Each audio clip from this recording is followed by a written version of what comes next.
বারুইপুর কাণ্ড নাড়িয়ে দিয়েছে আমাদের প্রত্যেককে। বারুইপুরের মতো একটা জায়গায় এভাবে এক নাবালিকার যৌন নির্যাতন, খুন অনেকগুলো প্রশ্নের জন্ম দিয়েছে। সেই প্রশ্ন নিয়ে আজ নিউজরুম লাইভ শুরু করব, তার উত্তর খুঁজবো। এই বারুইপুরের ঘটনায় প্রথমেই কাদের ভূমিকায় প্রশ্ন? পুলিশের ভূমিকায়, স্থানীয় পুলিশের ভূমিকা, টু বি স্পেসিফিক। বারুইপুর কাণ্ডে স্থানীয় পুলিশের ভূমিকায় প্রশ্ন। যৌন নির্যাতন, খুন, কেন? একটা বারুইপুরের মতো এই জায়গা, যে জায়গা পাচার প্রবণ, সেখানে স্থানীয় পুলিশের ভূমিকায় প্রশ্ন। এক নয়, একাধিক প্রশ্ন। কি কি প্রশ্ন অবশ্যই আমাদের সহকর্মীর থেকে জানবো। অর্পণ রয়েছেন সঙ্গে। অর্পণ, এক নাবালিকা, তার গণধর্ষণ, খুন, যে ঘটনায় আমরা শিউরে উঠছি, একেবারে প্রথমেই স্থানীয় পুলিশ ভূমিকা নিতে পারত, কারণ এই জায়গাটা পাচার প্রবণ। এই জায়গায় যখন এতক্ষণ ধরে এক নাবালিকা নিখোঁজ, স্থানীয় পুলিশ কি করছিল?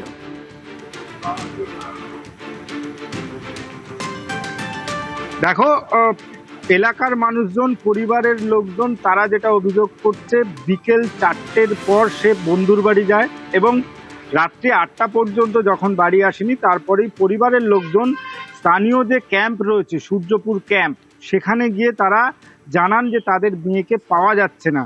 এরপরেই ক্যাম্পের যারা নিচু তলার পুলিশ কর্মী রয়েছেন, তারা যান, গিয়ে যে বন্ধুর বাড়িতে যাওয়ার কথা সেখানে গিয়ে জিজ্ঞাসাবাদ করে চলে আসেন। স্থানীয়রা অভিযোগ করছেন এরপরেই এই এলাকার মানুষের মধ্যে প্রচণ্ড ইউনিটি, এবং সেই ইউনিটির জন্যই তারা এলাকায় সিসি ক্যামেরা যেগুলো রয়েছে, সেই সিসি ক্যামেরার ফুটেজ চেক করতে শুরু করেন। সিসি ক্যামেরার ফুটেজ চেক করতে গিয়ে এই নাবালিকাকে দেখতে পান, সঙ্গে এক ব্যক্তি রয়েছে এবং তার সামনে থেকে আরও এক ব্যক্তি, তিনি হেঁটে যাচ্ছেন। আর এই সময় তাদের স্থানীয় মানুষজন সেটা বুঝতে পারে, জানতে পারে। এরপরেই যেটা স্থানীয় মানুষজন জানাচ্ছেন, যে ফোনে যোগাযোগ করা হয় এক ব্যক্তির সঙ্গে। তিনি জানান সে আছে বকখালি, কিন্তু ওই মেয়েটিকে তিনি দেখেছেন, কার সঙ্গে দেখেছেন? প্রভাসের সঙ্গে দেখেছেন। পাড়ার মধ্যে দিকে যাওয়ার সময় যাচ্ছেন, এই রকম অবস্থায় দেখেছেন। সঙ্গে সঙ্গে এলাকাবাসী তারা আবার যান, গিয়ে যে স্থানীয় যে ক্যাম্প রয়েছে সেই ক্যাম্পে গিয়ে তারা আবার জানান এবং সেই ফুটেজ গিয়ে দেখান যে এই দেখা যাচ্ছে মেয়েটি হেঁটে যাচ্ছে, এই মেয়েটি যাচ্ছে প্রবাসের সঙ্গে। সঙ্গে সঙ্গে সেখান থেকে স্থানীয় মানুষজন তারা নিজেরা এবং দুই অফিসার যিনি যারা ছিলেন এই ক্যাম্পে, তারা যান, গিয়ে তার বাড়িতে, প্রবাসের বাড়িতে গেলে প্রবাসের পরিবারের লোকজন জানান যে প্রবাস বাড়িতে নেই। কিন্তু এলাকার মানুষজন দেখে তাদের মধ্যে ক্ষোভ রয়েছে, তারা বাড়ির মধ্যে যান এবং বাড়ির মধ্যে থেকেই প্রবাসকে টেনে বার করা হয় এবং প্রবাস তখন জানায় যে তাকে যেন মারধর না করা হয়, সে মেয়েটিকে এনে দেবে। এবং এই মেয়েটিকে সে এক দিবাকরের কাছে, দিবাকর এবং তার বন্ধু, যেটা মূল অভিযুক্ত আনন্দ সর্দার, তার কাছে সে দিয়ে এসছে। কেন দিয়ে এসছে? 10,000 টাকার বিনিময়ে। এখানে অনেক কটে প্রশ্ন ওঠে এবং যে 10,000 টাকার বিনিময়ে কেন একটি নাবালিকাকে দিয়ে আসলো, সে প্রশ্নের জবাব তো অবশ্যই তদন্তকারীরা বের করবেন। কিন্তু এই সময় তাদের মূল লক্ষ্য ছিল ওই নাবালিকাকে উদ্ধার করা। এবং সে প্রবাস বারে বারে জানাচ্ছিল যে সে চাউমিন খাইয়েছে এবং আনন্দর কাছে দিয়ে এসেছে। আনন্দর বাড়ি কোথায়? তখন রাত্রিবেলা ঘড়িতে প্রায় 11:30টার উপর শুরু হয় আনন্দর খোঁজ এবং তার সঙ্গে শুরু হয় এই নাবালিকার খোঁজ। বিভিন্ন এলাকার যে বাগানগুলি রয়েছে, তুমি জানবে বারুইপুরের সূর্যপুর মানে এই এলাকায় পেয়ারা বাগান, বড় বড় পেয়ারা বাগান, কিন্তু সে নির্দিষ্টভাবে জানাচ্ছিল না কোন এলাকায় তাকে রাখা হয়েছে বা ওই মেয়েটিকে কোথায় সে দিয়ে এসেছে। এরপরেই স্থানীয়রাই সক্রিয় হয়ে তাকে আনন্দর কাছে নিয়ে যান এবং আনন্দকে ধরে নিয়ে আবার সূর্যপুরের ক্যাম্পে তারা নিয়ে যান। সেখানে গিয়ে তারা জিজ্ঞাসাবাদ করেন। দেখো অর্পণ, এরকম একটা ঘটনা ঘটে গেল, সেখানে পরিস্থিতি যে উত্তপ্ত হবে সেটাও পুলিশ আজ করতে পারলো না। প্রশ্ন অনেকগুলো, একটা ঘটনা অনেকগুলো প্রশ্নের জন্ম দিয়েছে স্থানীয় পুলিশের ভূমিকা নিয়ে। এরপরেও পুলিশ সেভাবে গুরুত্ব দেয়নি এবং স্থানীয়রা যে কথা অর্পণ বলছিল, স্থানীয়রা অভিযুক্ত আনন্দকেও ধরে ফেলেছিল এবং এরপরই পরিস্থিতি উত্তপ্ত হবে, এরকম ভাবে আগুন জ্বলবে, পরিস্থিতি এতটা উত্তপ্ত হবে, পুলিশ সেটা আজ করতে পারেনি। ঠিক এই জায়গায় আরো বিশেষ করে পুলিশের বিরুদ্ধে ক্ষোভ উগরে দিয়েছেন স্থানীয় মানুষ, স্থানীয় পুলিশের বিরুদ্ধে প্রশ্ন উঠতে শুরু করেছে।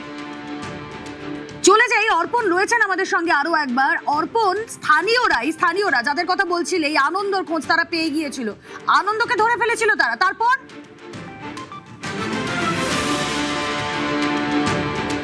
দেখো, আনন্দকে নিয়ে তারা ফাঁড়িতে গিয়ে সেখানে রাখা হয় এবং এই প্রভাসকে নিয়ে, যেহেতু প্রভাস বলছে, তার নিজের মুখে স্বীকার করছে যে মেয়েটিকে নিয়ে গিয়েছে এবং এই আনন্দর কাছে দিয়েছে, সেই বিষয়ে কিন্তু স্থানীয় মানুষজনের বিশ্বাস অর্জন করে এবং এই প্রভাস মারের ভয়ে সে বিভিন্ন জায়গায় দেখাতে থাকে যে এই জায়গায় নিয়ে গেছে, এই বাগানে রয়েছে। সেই জন্যই কিন্তু তাকে নিয়ে আবার যখন যায় তখন ভোর 3টে, তখন থেকে খোঁজ শুরু হয় বিভিন্ন যে বাগানগুলি রয়েছে, পেয়ারা বাগান। তারপরেই সকালবেলা হয়ে যায়। সেই সকালবেলা প্রায় 7টা 15 নাগাদ একটি পুকুর পাড়ে নিয়ে আসে এবং জানায় যে পুকুরের মধ্যে তার মৃতদেহ ফেলে দিয়ে গেছে, তারা পুকুরের মধ্যে ফেলে দিয়েছে। এরপরেও সেই পুকুরের যা ভৌগোলিক অবস্থান, সেটা দেখলে তুমি বুঝতেই পারবে যে চারিদিকে জঙ্গল এবং ঝোপ রয়েছে। সেই কারণে সাধারণ মানুষ যখন তাকে বারে বারে জিজ্ঞেস যে কোন জায়গায় ফেলে গেছে, তখন কিন্তু তার চোখ একটা জায়গায় দাঁড়িয়ে যাচ্ছিল বারে বারে। তখনই এলাকার মানুষজন সেখানে যান এবং সেখান থেকে কিন্তু এই নাবালিকার দেহ উদ্ধার হতেই এলাকায় জনবিস্ফোরণ ঘটে। তখন এই যে আনন্দ, মূল অভিযুক্ত, মূল চক্রী, সে ছিল কিন্তু সূর্যপুর ক্যাম্পে। এই সঙ্গে সঙ্গে যখন মৃতদেহ উদ্ধার হয়, যেমন প্রভাসকে গণপিটুনি দেওয়া হয়, সঙ্গে সঙ্গে এর আঁচ গিয়ে পড়ে সূর্যপুর ক্যাম্পে। তখন সূর্যপুর ক্যাম্পে কিন্তু একজন কনস্টেবল রয়েছে, বাকি থানার পুলিশ বা উচ্চপদস্থ আধিকারিক কেউই ওই ঘটনাস্থলে যাননি। কিন্তু তখন পর্যন্ত বন্ধ হয়ে গেছে শিয়ালদার দক্ষিণ শাখার ট্রেন, নামখানা লাইনের ট্রেন চলাচল বন্ধ, কুলপি রোড অবরুদ্ধ। তখন আমরা ছবি দেখিয়েছি প্রায় 10টা বাজে, তখনও দেখা আচ্ছা অর্পণ, স্থানীয়দের খুব ফাঁড়ির ওপর আছড়ে পড়েছিল, কারণ তারা আনন্দকে হাতে পেতে চাইছিল। রাত 3টে আনন্দকে নিয়ে আসা হয় ফাঁড়িতে। সুযোগ বুঝে এই আনন্দ পালিয়ে গেল কি করে? এখানেও তো স্থানীয় পুলিশের ভূমিকা নিয়ে প্রশ্ন উঠছে। দেখো, পুলিশের পক্ষ থেকে আনন্দকে সেখানে রেখে যখন চলে যায়, তখন পুলিশের স্ট্রেংথ মাত্র একজন কনস্টেবল, যে এখন মৃত্যুর সঙ্গে পাঞ্জা লড়ছে কলকাতায়, হাসপাতালে সে চিকিৎসাধীন রয়েছে। এই জনবিস্ফোরণ যখন কাঁচ ইট পাথর তারা ছুটতে থাকেন, সেই সুযোগকে কাজে লাগিয়ে আনন্দ ওই যে পুলিশ ফাঁড়ি, তার ছাদ থেকে লাফ মেরে পাশ থেকে পালিয়ে যায় এবং গিয়ে তার একটা আত্মীয়র বাড়িতে যায়। সেখান থেকে 100 টাকা নিয়ে সে চম্পট দেয়। তারপর থেকে তার খোঁজ মিলছে না। আজকের দুপুরে বারুইপুর থানার স্পেশাল টিম এবং বেঙ্গল এসটিএফের সদস্যরা তাকে গ্রেপ্তার করেছে।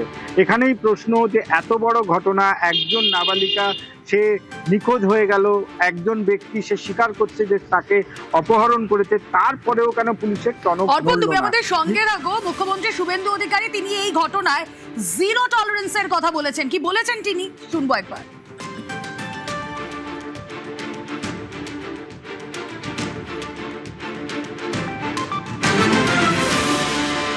जो इंसिडेंट हुआ उसमें जीरो टॉलरेंस, और गार्डियन के साथ शायद मेरा काल मुलाकात भी हो जाएगा। वो जो बोलेगा करूंगा। जो पॉलिटिकल पार्टी वहाँ का है उसका भी कुछ सुझाव है तो मैं काल सुन लूंगा। बड़ा एक्शन होगा। मैं काल खुद जा रहा हूँ बारुईपुर सुपर का ऑफिस में। जो मिसिंग डायरी का बात, पुलिस का, लोकल पुलिस का भी क्या रोल है, उस भी असेसमेंट होगा। पुलिस ऑफिसर का कुछ आपका इरेस्पॉन्सिबिलिटी मिलेगा तो उसका दर्जा दिखाने का काम भी पुलिस मंत्री करेगा। एकदम नो कॉम्प्रोमाइज।